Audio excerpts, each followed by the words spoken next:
I Sing the Body Electric by Walt Whitman. 1. I sing the body electric. The armies of those I love engirth me, and I engirth them. They will not let me off till I go with them, respond to them, and discorrupt them, and charge them full with the charge of the soul. Was it doubted that those who corrupt their own bodies concealed themselves? And if those who defile the living are as bad as they who defile the dead? And if the body does not do fully as much as the soul, and if the body were not the soul, what is the soul? 2. The love of the body of man or woman balks account. The body itself balks account. That of the male is perfect, and that of the female is perfect. The expression of the face balks account. But the expression of a well-made man appears not only in his face, it is in his limbs and joints also. It is curiously in the joints of his hips and wrists. It is in his walk, the carriage of his neck, the flex of his waist and knees. Dress does not hide him. The strong, sweet quality he has strikes through the cotton and broadcloth. To see him pass conveys as much as the best poem, perhaps more. You linger to see his back, and the back of his neck and shoulder side. The sprawl and fullness of babes, the bosoms and heads of women, the folds of their dresses, their style as we pass in the street, the contour of their shape downwards. The swimmer naked in the swimming bath, seen as he swims through the transparent green shine, or lies with his face up and rolls silently to and fro in the heave of the water, the bending forward and backward of rowers in rowboats, the horseman in his saddle. Girls, mothers, housekeepers, all in their performances, the group of laborers seated at high noon with their open dinner kettles, and their wives waiting, the female soothing a child, the farmer's daughter in the garden or cow-yard, the young fellow hoeing corn, the sleigh-driver driving his 6 horses through the crowd, the wrestle of wrestlers, 2 apprentice boys, quite grown, lusty, good-natured, native-born, out on the vacant lot at sundown after work, the coats and caps thrown down, the embraces of love and resistance, the upper hold and the under hold, the hair rumpled over and blinding the eyes, the march of firemen in their own costumes, the play of masculine muscle through clean-setting trousers and waist-straps, the slow return from the fire, the pause where the bell strikes suddenly again, and the listening on the alert, the natural, perfect, varied attitudes, the bent head, the curved neck, and the counting. Such like I love. I loosen myself, pass freely, am at the mother's breast with the little child, swim with the swimmers, wrestle with wrestlers, march in line with the firemen, and pause, listen, count. 3. I knew a man, a common farmer, the father of 5 sons, and in them the father of sons, and in them the fathers of sons. This man was of wonderful vigor, calmness, beauty of person, the shape of his head, the pale yellow and white of his hair, the beard, the immeasurable meaning of his black eyes, the richness and breadth of his manners. These I used to go and visit him to see. He was wise also. He was 6 feet tall. He was over 80 years old. His sons were massive, clean, bearded, tan-faced, handsome. They and his daughters loved him. All who saw him loved him. They did not love him by allowance. They loved him with personal love. He drank water only. The blood showed like scarlet through the clear brown skin of his face. He was a frequent gunner and fisher. He sailed his boat himself. He had a fine one presented to him by a ship joiner. He had fowling pieces presented to him by men that loved him. When he went with his 5 sons and many grandsons to hunt or fish, you would pick him out as the most beautiful and vigorous of the gang. You would wish long and long to be with him. You would wish to sit by him in the boat, that you and he might touch each other. 4. I have perceived that to be with those I like is enough. To stop in company with the rest at evening is enough. To be surrounded by beautiful, curious, breathing, laughing flesh is enough. To pass among them or touch anyone, or rest my arm ever so lightly round his or her neck for a moment, what is this then? I do not ask any more delight. I swim in it as in a sea. There is something in staying close to men and women and looking at them, and at the contact and odor of them that pleases the soul well. All things please the soul, but these please the soul well. 5. This is the female form. A divine nimbus exhales from it from head to foot. It attracts with fierce, undeniable attraction. I am drawn by its breath as if I were no more than a helpless vapor. All falls aside but myself and it. Books, art, religion, time, the visible and solid earth, and what is expected of heaven or feared of hell, are now consumed. Mad filaments, ungovernable shoots play out of it. The response likewise ungovernable. Hair, bosom, hips, bend of legs, negligent falling hands, all diffused. Mine too diffused. Ebb stung by the flow, and flow stung by the ebb. Love flesh swelling and deliciously aching. Limitless limpid jets of love, hot and enormous. Quivering jelly of love, white blow and delirious juice. Bridegroom night of love working surely and softly into the prostrate dawn. Undulating into the willing and yielding day. Lost in the cleave of the clasping and sweet-fleshed day. This the nucleus after the child is born of woman. Man is born of woman. This the bath of birth. This the merge of small and large, and the outlet again. Be not ashamed, women. Your privilege encloses the rest, and is the exit to the rest. You are the gates of the body, and you are the gates of the soul. The female contains all qualities and tempers them. She is in her place and moves with perfect balance. She is all things duly veiled. She is both passive and active. She is to conceive daughters as well as sons, and sons as well as daughters.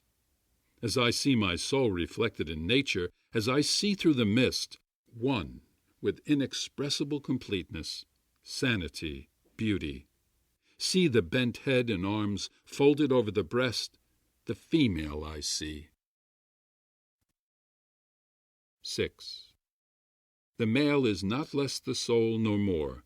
He too is in his place. He too is all qualities. He is action and power.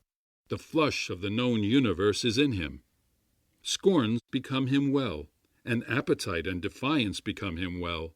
The wildest, largest passions, bliss that is utmost, sorrow that is utmost, become him well. Pride is for him. The full-spread pride of man is calming and excellent to the soul. Knowledge becomes him. He likes it always. He brings everything to the test of himself. Whatever the survey, whatever the sea and the sail, he strikes soundings at last only here. Where else does he strike soundings except here? The man's body is sacred, and the woman's body is sacred. No matter who it is sacred. Is it the meanest one in the laborer's gang? Is it one of the dull-faced immigrants just landed on the wharf? Each belongs here, or anywhere, just as much as the well-off, just as much as you. Each has his or her place in the procession.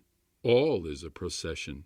The universe is a procession with measured and perfect motion. Do you know so much yourself that you call the meanest ignorant? Do you suppose you have a right to a good sight, or he or she has no right to a sight? Do you think matter has cohered together from its diffuse float, and the soil is on the surface, and the water runs and vegetation sprouts for only you, and not for him and her? 7. A man's body at auction. For before the war I often go to the slave mart and watch the sale. I help the auctioneer. The Slaven does not half know his business. Gentlemen look on this wonder. Whatever the bids of the bidders, they cannot be high enough for it. For it the globe lay preparing quintillions of years without one animal or plant. For it the revolving cycles truly and steadily rolled. In this head the all-baffling brain, in it and below it the makings of heroes. Examine these limbs, red, black, or white, they are cunning in tendon and nerve. They shall be stripped that you may see them. Exquisite senses, life-lit eyes, pluck, violation, flakes of breast muscle, pliant backbone and neck, flesh not flabby, good-sized arms and legs, and wonders within there yet. Within there runs blood, the same old blood, the same red-running blood. There swells and jets a heart. There all passions, desires, reachings, aspirations. Do you think they are not there because they are not expressed in parlors and lecture rooms? This is not only one man. This the father of those who shall be fathers in their turns. In him the starts of populous states and rich republics, of him countless immortal lives with countless embodiments and enjoyments. How do you know who shall come from the offspring of his offspring through the centuries? Who might you find you have come from yourself, if you could trace back through the centuries? 8. A woman's body at auction. She too is not only herself. She is the teeming mother of mothers. She is the bearer of them that shall grow and be mates to the mothers. Have you ever loved the body of a woman? Have you ever loved the body of a man? Do you not see that these are exactly the same to all, in all nations and times, all over the earth? If anything is sacred, the human body is sacred, and the glory and sweat of a man is the token of manhood untainted. And in man or woman a clean, strong, firm-fibered body is more beautiful than the most beautiful face. Have you seen the fool that corrupted his own live body, or the fool that corrupted her own live body? For they do not conceal themselves, then cannot conceal themselves. 9. O my body, I dare not desert the likes of you in other men and women, nor the likes of the parts of you. I believe the likes of you are to stand or fall with the likes of the soul, and that they are the soul. I believe the likes of you shall stand or fall with my poems, and that they are my poems. Man's, woman's, child's, youth's, wife's, husband's, mother's, father's, young men's, young women's poems. Head, neck, hair, ears, drop and tympan of the ears, eyes, ear fringes, iris of the eye, eyebrows, and the waking or sleeping of the lids, mouth, tongue, lips, teeth, roof of the mouth, jaws, and the jaw hinges, nose, nostrils of the nose, and the partition, cheeks, temples, foreheads, chin, throat, back of the neck, neck slew, strong shoulders, manly beard, scapula, hind shoulders, and the ample side round of the chest, upper arm, armpit, elbow socket, lower arm sinews, arm bones, wrist and wrist joints, hand, palm, knuckles, thumb, forefinger, finger joints, fingernails, broad breast front, curling hair of the breast, breastbone, breast side, ribs, belly, backbone, joints of the backbone, hips, hip sockets, hip strength, inward and outward round, man balls, man root, strong set of thighs, well carrying the trunk above, leg fibers, knee pan, upper leg, under leg, ankles, instep, football, toes, toe joints, and heel. All attitudes, all the shapeliness, all the belongings of my or your body, or of anyone's body, male or female.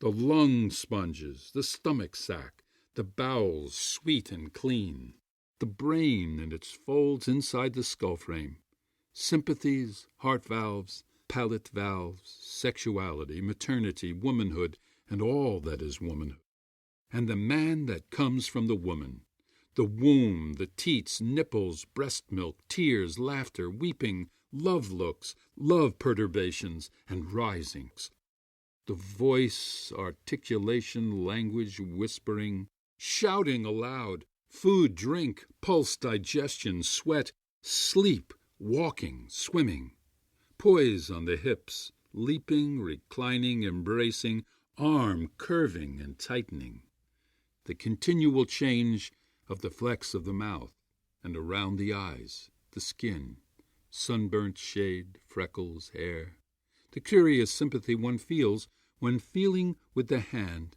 the naked meat of the body, the curling rivers of the breath and breathing it in and out, the beauty of the waist and thence of the hips, and thence downward towards the knees, the thin red jellies within you or within me, the bones and the marrow in the bones, the exquisite realization of health. Oh, I say, these are not the parts and poems of the body only, but of the soul. Oh, I say now, these are the soul. Read by Alan Davis Drake in Cloud Mountain Studios.